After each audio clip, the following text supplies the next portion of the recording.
বহুদিনীয়া এটা প্ৰেমৰ সম্পৰ্ক হঠাৎ ব্ৰেকআপ, বহুদিনীয়া প্ৰেম, তাৰপিছত বিবাহ, তাৰপিছত বিচ্ছেদ। যদি নিউজত দুটা কাহিনীয়ে ঠাই পাইছে, হাজাৰটাই সুপ্তভাৱে বাদ বুলিছে। কাৰণ নিজৰ লগত হৈ যোৱা দুৰ্ঘটনাৰ কথা ঢোল তাল বজাই সকলোকে জনাই একো যে লাভ নাই সেইটো বহুতে জানে। কিন্তু দুই এজনে উপায়ন্তৰ হৈ সমাজক সজাগ কৰাৰ উদ্দেশ্যে মিডিয়াৰ আশ্ৰয় লয়, সেয়াও উচিত। কিন্তু কথাটো হৈছে বিশ্বাসঘাতকতাই ইমান বেছি মাত্ৰাত আমাৰ সমাজ ব্যৱস্থাত স্থান কেনেকৈ পাইছে?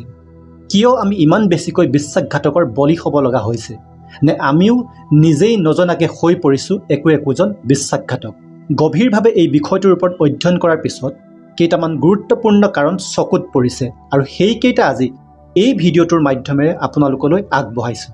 যিহেতু সমস্যা বা ৰোগ এটাৰ প্ৰকৃত কাৰণ জানিলে তাক সমাধান বা উপশম কৰাটো সম্ভৱপৰ। আজি মই আলোচনা কৰিবলৈ আগবঢ়া মূল 5টা কাৰণৰ প্ৰথমটো হৈছে আত্মস্থিতি বা আত্মপৰিচয়। মানে আপুনি কোন হয় আপোনাৰ চকুত, আৰু আপোনাৰ কৰ্মই সমাজত আপোনাক কেনে প্ৰকৃতিৰ ব্যক্তি হিচাপে পৰিচয় দাঙি ধৰিছে। এই আত্মস্থিতিটো গঢ়াত 3টা ফেক্টৰে প্ৰধান ভূমিকা লয়। পূৰ্বৰ জন্মৰ পৰা আপুনি আপোনাৰ প্ৰাৰব্ধত কি লৈ আহিছে, জন্মৰ পিছত আপোনাক আপোনাৰ পৰিয়ালত কেনে ব্যৱস্থাৰ দ্বাৰা প্ৰতিপালন কৰিছে, আৰু আপুনি আপোনাৰ সমাজ ব্যৱস্থাৰ পৰা কেনেধৰণৰ তথ্য সংগ্ৰহ কৰি নিজকে পোহপাল দিছে। যাৰ প্ৰাৰব্ধত দুৰ্দিন লিখা আছে তেওঁ নিজেতো কষ্ট পাবই, লগতে আনকো দুখ দিব বিশ্বাসঘাতকতা বা অন্য দুষ্কৰ্ম কৰি। যাৰ প্ৰাৰব্ধ বেয়া আৰু প্ৰতিপালনো বেয়া, যি আখৰিক পৰিৱেশত জন্মগ্ৰহণ কৰি ডাঙৰ দীঘল হৈছে, তেনে মানুহৰ পৰা বিশ্বাসঘাতকতা নাপায় আপুনি পাব কি? যাৰ প্ৰাৰব্ধ বেয়া, প্ৰতিপালন বেয়া আৰু লগতে নিজকে নিজে পোহপাল দিয়াৰ প্ৰচেষ্টাও বেয়া, তেনেকুৱা মানুহেই প্ৰেমিক প্ৰেমিকা বা হাজবেণ্ড ৱাইফক হত্যা কৰাৰ দৰে ঘটনাটো লিপ্ত হয়। আৰু সেইকাৰণেই আগৰ দিনত মানুহে সম্বন্ধ এটা গঢ়াৰ আগতে জনম পত্ৰিকা, পৰিয়ালৰ ইতিহাস আৰু ব্যক্তিৰ চৰিত্ৰ সকলোবোৰ ভালদৰে চাইছিল, যাতে কোনো বিশ্বাসঘাতকৰ সৈতে সম্পৰ্ক এটা স্থাপন নহয়। আমাৰ পূৰ্বপুৰুষসকল প্ৰকৃতাৰ্থত ৰিলিজিয়াছ নাছিল, তেওঁলোক বিজ্ঞানসন্মতভাৱে দূৰদৰ্শী আছিল।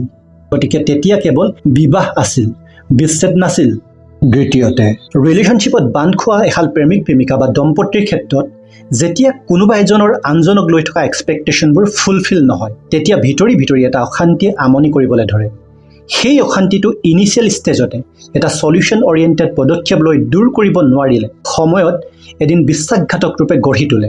মানে কিছুমান এক্সপেক্টেশ্যন হিডেন ফৰ্মত থাকে, যাক তেওঁ এক্সপ্ৰেছ কৰি বুজাই দিব নোৱাৰে, কিন্তু তেওঁ বিচাৰে মনে মনে। আৰু তেনেকুৱা স্পেচিয়েলিটি থকা ব্যক্তি যদি তেওঁৰ চিনাকি চাৰ্কুলত কোনোবা থাকে, তেওঁৰ প্ৰতি বেলেগ ধৰণে আকৰ্ষিত হৈ যায়। মানে ৰিলেশ্যনশ্বিপত এক্সপেক্টেশ্যন আৰু ছাপ্লাইৰ মাজত যেতিয়া এটা গেপ ৰৈ যায়, সেই গেপটোৱে এজন মানুহক মানসিকভাৱে ৰোগীয়া কৰি তোলে। বহুতে কি কৰে, মনত এটা কনচেপ্ট কেৰি কৰি থাকে, মোৰ হাজবেণ্ড বা ৱাইফ এনেকুৱা হ'ব লাগিব বুলি, মোৰ গাৰ্লফ্ৰেণ্ড বা বয়ফ্ৰেণ্ড এনেকুৱা হ'ব লাগিব বুলি।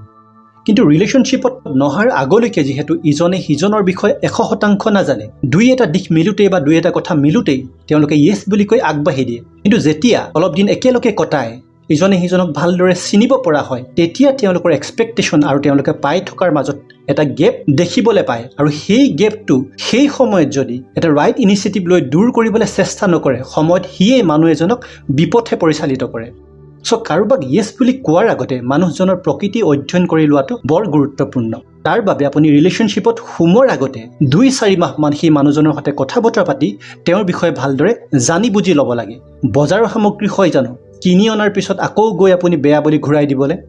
তৃতীয়তে, কিছুমানৰ ক্ষেত্ৰত ইনিচিয়েলি সকলোবোৰ ঠিকেই থাকে, পিছত কিছুমান চেঞ্চিটিভ ফেক্টৰ যেনে এক্সট্ৰা কেয়াৰ, মানি, ছেক্স এইবোৰক লৈ যেতিয়া অলপ ডিছছেটিছফেকশ্যন ফিল হয়, লাহে লাহে সেই নিডছটো ফুলফিল কৰাৰ বাবে তেওঁ এক্সট্ৰা চ'ৰ্চ মনে মনে বিচাৰি থাকে।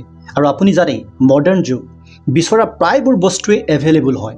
অলপ বেছি আমি আধুনিক হ'বলৈ যোৱাৰ বাবে জীৱনত নহ'ব লগা সকলোবোৰ দুৰ্ঘটনা সংঘটিত হৈ যায়। চাওক, যদি আপোনাৰ পাৰ্টনাৰ আপোনাৰ সৈতে লয়েল আছে, তেনেহ'লে যিকোনো এটা চেঞ্চিটিভ ইছ্যুক লৈ তেওঁৰ পৰা আপুনি আঁতৰি থাকিব লাগে, নে তেওঁৰ সৈতে ইছ্যুটো সমাধান কৰিবৰ কাৰণে চেষ্টা কৰিব লাগে? যেতিয়া আপুনি আপোনাৰ স্বাৰ্থৰ বাবে এজন লয়েল মানুহক বিশ্বাসঘাতকতা কৰিব, আপোনাৰ জীৱনলৈ নেক্সট আহিব লগা ব্যক্তিগৰাকী তেওঁ আপোনাক পানী খুৱাবলৈহে আহিব, মানে এহেকাত দিবলৈহে আহিব। এনেয়ে নকয়, ভালে পায় ভালক, যাবৰে পায় খালক।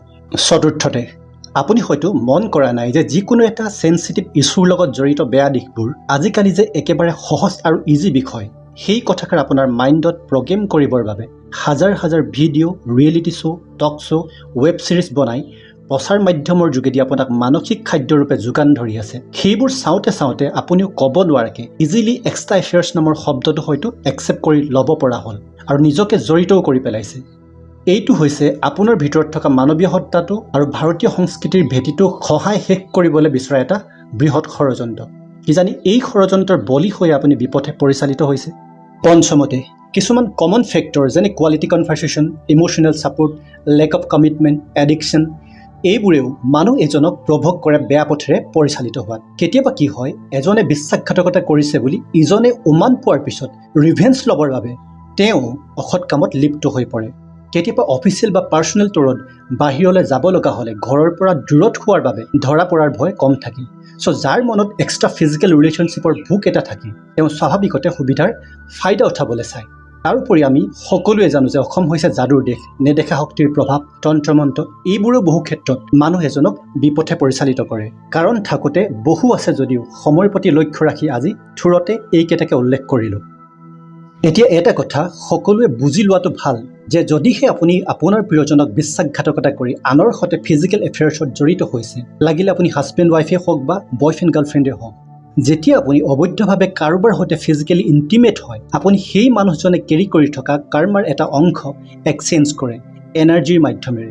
নৰ্মেলি এক্সট্ৰা এফেয়াৰ্ছত জড়িত থকা সৰহখিনি মানুহৰে ভাগ্যৰ দুখ, চৰিত্ৰৰ দুখ, কাল দুখ এনেধৰণৰ বহু দুখত তেওঁলোক গ্ৰস্ত হৈ থাকে। আপুনিও সেই দুখবোৰৰ 50% ফিজিকেলি ইণ্টিমেট হোৱাৰ লগে লগে এক্সচেঞ্জ কৰি লয়। শাস্ত্ৰ অনুসৰি ফিজিকেল ৰিলেশ্যনশ্বিপ কেৱল পতি পত্নীৰ মাজতহে স্বীকৃতিপ্ৰাপ্ত। সেইকাৰণে স্বামীৰ অৰ্ধাংগিনী ৰূপে পত্নীক আৰু পত্নীৰ অৰ্ধাংগ ৰূপে স্বামীক কোৱা হৈছিল। কলিযুগত যে দুখ কষ্টত জীৱন কটোৱা মানুহৰ সংখ্যা আটাইতকৈ বেছি হৈছে তাৰ মূলতেই হৈছে টু মাছ এক্সট্ৰা এফেয়াৰ্ছ, যাৰ দ্বাৰা আপুনি কল্পনা কৰিব নোৱাৰাকৈ পাপ আৰু দুষ্কৰ্মৰ ভাগ বিতৰণ হৈছে। ভালজনৰ পৰা সুখবোৰ গৈছে আৰু বেয়াজনৰ পৰা দুখবোৰ আহিছে। আপোনাৰ ভাগ্যত যদি 30 বছৰৰ সুখ আছিল আৰু আপুনি কিবা কাৰণবশতঃ ভাগ্যৰ দুখ থকা এজন ব্যক্তিৰ সৈতে তেনে কৰ্মত লিপ্ত হ'ব লগা হ'ল, আপোনাৰ 15 বছৰৰ সুখ তেওঁৰ জীৱনলৈ ইমিডিয়েটলি ট্ৰান্সফাৰ হৈ গুচি গ'ল আৰু তেওঁৰ পৰা আপোনাৰ ভাগ্যলৈ আহিল 15 বছৰৰ দুখ 15 মিনিটৰ এটা ভুলৰ বাবে। বহুতে হয়তো ভাবে যে মই জীৱনত আমুকৰ সৈতে আমুক কৰিলোঁ, তামুকৰ সৈতে তামুক কৰিলোঁ। আচল কথাটো হৈছে আপুনি আন কাকো ঠগা নাই, নিজৰ ভাগ্যত নিজেই কোঠাৰ মাৰি আঘাত সানি আছে আনৰ পাপৰ ভাগী হৈ। অহংকাৰ আৰু খঙে মানুহক ধ্বংস কৰে আৰু কামে মানুহক পৃথিৱীৰ সকলো দুখ কষ্ট আৰু যন্ত্ৰণা ভোগায়।